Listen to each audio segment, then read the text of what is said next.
ಮನ್ಯುರಿಂದ್ರೋ ಮನ್ಯುರೇವಾಸ ದೇವೋ ಮನ್ಯುರ್ಹೋತ ವರುಣೋ ಜಾತವೇದಾಃ ಮನ್ಯುಂ ವಿಷಾಯಿಳತೆ ಬಾನೋ ಶೀರ್ಯಾಃ ಪಾಹಿನೋ ಮನ್ಯೋ ತಪಾಸ ಸಜೋಷಾಃ.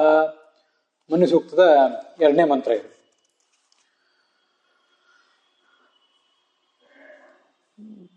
ಹಿರಣ್ಯಕಶಿಪು ಮೊದಲಾದ ದೈತ್ಯರ ಉಪಟಳದಿಂದ ಕುಪಿತನಾದಂಥ ನರಸಿಂಹ ಇಂದ್ರ ಅಂತ ಕರೆಸಿಕೊಂಡು ದೇವತೆಗಳಿಗೆ ರಾಜನಾದ ಇಂದ್ರನೊಳಗಿದ್ದಾನೆ. ದೇವತೆಗಳಿಗೆ ಜಯ ಕೊಟ್ಟವನು ಅವನೇ. ಮತ್ತೆ ಇಂದ್ರನ ಅಂಶನಾದಂತಹ ಅರ್ಜುನನೊಳಗಿದ್ದು ಪಾಂಡವ ಸೈನ್ಯಕ್ಕೆ ಜಯ ಕೊಟ್ಟವನು ಅವನೇ. ಮತ್ತೆ ಒಂದು ಬಾರಿ ವಾಯು ಮುಖ್ಯ ಪ್ರಾಣನಾದ ನಾನು ಭೀಮಸೇನ ಈ ಹಿಂದೆ ಇಂದ್ರನಾಗಿದ್ದಾಗ ನನ್ನೊಳಗಿದ್ದು ನಮಗೆ ಜಯ ಕೊಟ್ಟವನು ಅವನೇ. ಇಂದ್ರನಾಮಕನಾದ ಪ್ರದ್ಯುಮ್ನ ಅವನೇ ಈಗ ಕೃಷ್ಣನ ಮಗನಾಗಿ ವಾಸುದೇವ ಕೃಷ್ಣನಾಗಿ ಬಂದಿದ್ದಾನೆ. ಮೋಕ್ಷಪ್ರದನಾದಂಥ ವಾಸುದೇವನು ಅವನೇ. ವಾಸುದೇವ, ಸಂಕರ್ಷಣ, ಪ್ರದ್ಯುಮ್ನ, ಅನಿರುದ್ಧ ಹೀಗೆ ಎಲ್ಲವೂ ಅವನೇ. ಪ್ರಳಯಾಗ್ನಿಯಲ್ಲಿ ಎಲ್ಲ ಜೀವಗಳನ್ನು ನಾಶಪಡಿಸುವಂಥ ಸಂಹಾರ ಶಕ್ತಿ ಸಂಕರ್ಷಣ ಅವನೇ. ಮತ್ತೆ ನರಕದಲ್ಲಿ ಎಲ್ಲ ಪಾಪಿಗಳನ್ನು ಶಿಕ್ಷಿಸುವಂಥ ಯಮಧರ್ಮನ ಅಂಶ ಸಂಭೂತನಾದ ಧರ್ಮರಾಜನಲ್ಲಿ ಅವನೇ ಇದ್ದಾನೆ.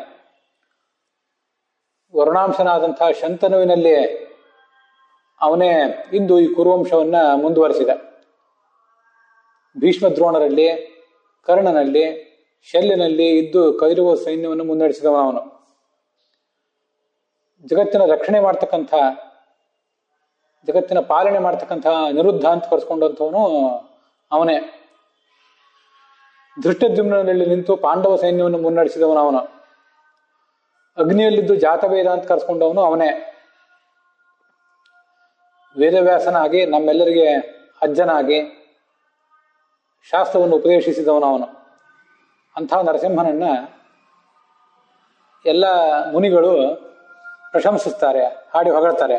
ಅಂಥ ನರಸಿಂಹನೇ, ನಮ್ಮ ತಪಸ್ಸಿಗೆ, ಆರಾಧನೆಗೆ ನೀನು ಮೆಚ್ಚಬೇಕು. ನಾವು 5 ಪಾಂಡವರಲ್ಲಿಯೂ ಮತ್ತೆ ಈ ಸ್ತೋತ್ರವನ್ನು, ಈ ಸೂಕ್ತವನ್ನು ಪಠಿಸುವ ಎಲ್ಲರಲ್ಲಿಯೂ ಕೂಡ ಇದ್ದು ನೀನು ನಮ್ಮನ್ನು ಕಾಪಾಡಬೇಕು ಅಂತ ಅದರ ತಾತ್ಪರ್ಯ.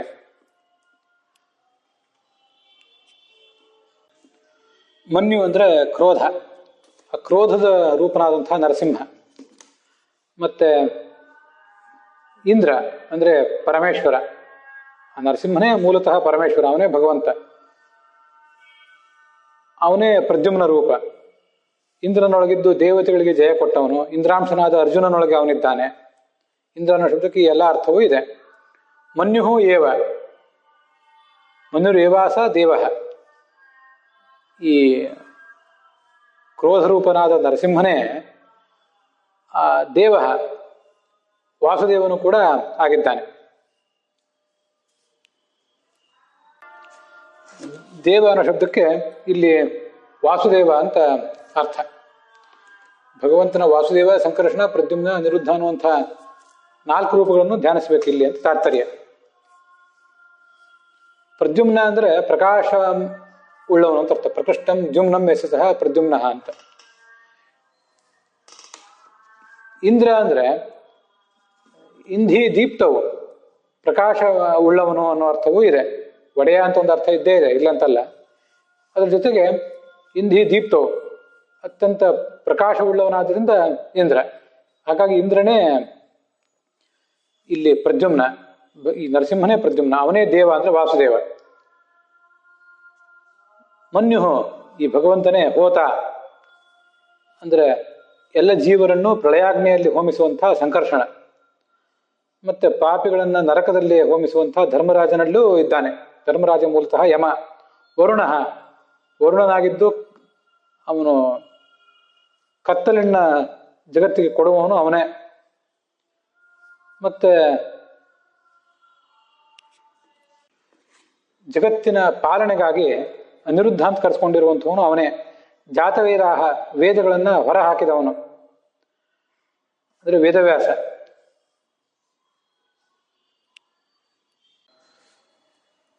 ಮತ್ತೆ ನಾರಾಯಣ ಅಂತ ಒಂದು ರೂಪ, ವಾಸುದೇವ, ಸಂಕರ್ಷಣ, ಪ್ರದ್ಯುಮ್ನ, ನಿರುದ್ಧ, ನಾರಾಯಣ. ನಾರ ಅಂದ್ರೆ ಪರಮಾತ್ಮನಿಂದ ಸೃಷ್ಟಿಸಲ್ಪಟ್ಟಂತ ಈ ಜಗತ್ತು. ನರ ಅಂದ್ರೆ ಪರಮಾತ್ಮ, ಎಂದಿಗೂ ನಾಶವಿಲ್ಲದ ಭಗವಂತನೇ ನರ. ಅವನಿಂದ ಹುಟ್ಟಿರುವಂತಹ ಈ ಜಗತ್ತು ಅದು ನಾರ. ಅದನ್ನು ಅಯತೆ ತಿಳಿದಿದ್ದಾನೆ, ಆದ್ರಿಂದ ಈತ ನಾರಾಯಣ, ಈ ಭಗವಂತ. ಆ ಮನ್ಯುಂ ಕ್ರೋಧರೂಪನಾದ ಧರ್ಮರೂಪನಾದ ನರಸಿಂಹನನ್ನ ವಿಷಃ ಪ್ರಜೆಗಳು ಈಳುತ್ತೆ, ಸ್ತುತಿಸ್ತಾರೆ. ಮಾನುಷೀಹಿ ಅಂದ್ರೆ ಮನನಶೀಲರಾದವರು, ಶ್ರವಣ ಮನನ ಧ್ಯಾನಾದಿಗಳನ್ನು ಮಾಡುವಂಥ ವಿಷಃ ಪ್ರಜೆಗಳು ಆ ಭಗವಂತನನ್ನ ಪ್ರಶಂಸಿಸ್ತಾರೆ. ಯಾವ ಪ್ರಜೆಗಳು ಹೀಗೆ ಆ ಭಗವಂತನನ್ನ ಪ್ರಶಂಸಿಸ್ತಾರೋ ಅಂಥ ಭಗವಂತನೇ ಮನ್ಯೋ ಕ್ರೋಧರೂಪನೇ, ಯಜ್ಞರೂಪನೇ, ಧರ್ಮರೂಪನೇ. ತಪಸ್ಸ ನಾವು ಮಾಡಿದ ಏನಾದರೂ ತಪಸ್ಸಿದ್ರೆ ಅಲ್ಪ ಸ್ವಲ್ಪ, ಅದರಿಂದ ಸಜೋಷಾಹ ನಮ್ಮಲ್ಲಿ ಸಮಾನವಾದ ಪ್ರೀತಿ ಉಳ್ಳವನಾಗಿ ನಮ್ಮೆಲ್ಲರನ್ನು ಕೂಡ ನೀನು ರಕ್ಷಿಸಬೇಕು. ಭೀಮಸೇನ ಆ ಯುದ್ಧದಲ್ಲಿ ಪಂಚ ಪಾಂಡವರ ಬಗ್ಗೆ ಕೇಳ್ಕೊತಿದ್ದಾನೆ.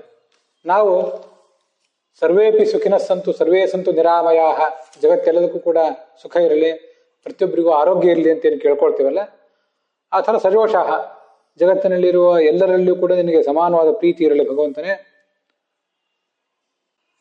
ಅನ್ನೋದನ್ನ, ಅಂಥ ಒಂದು ಪ್ರಾರ್ಥನೆಯನ್ನು ಸಜೋಷಾಹ ಅನ್ನುವ ಈ ಸೂಕ್ತದ ಶಬ್ದದಲ್ಲಿ ನಾವು ಕಾಣಬೇಕು. ಹಾಗೆ ಸಮಾನವಾದ ಪ್ರೀತಿ ಉಳ್ಳವನಾಗಿ ನೀನು ನಮ್ಮೆಲ್ಲರನ್ನು ಕಾಪಾಡಬೇಕು ಭಗವಂತನೇ ಅಂತ ಆ ನರಸಿಂಹನ ಸನ್ನಿಧಾನದಲ್ಲಿ ಭೀಮನ ಮತ್ತೆ ನಮ್ಮೆಲ್ಲರ ಪ್ರಾರ್ಥನೆ ಇದೆ.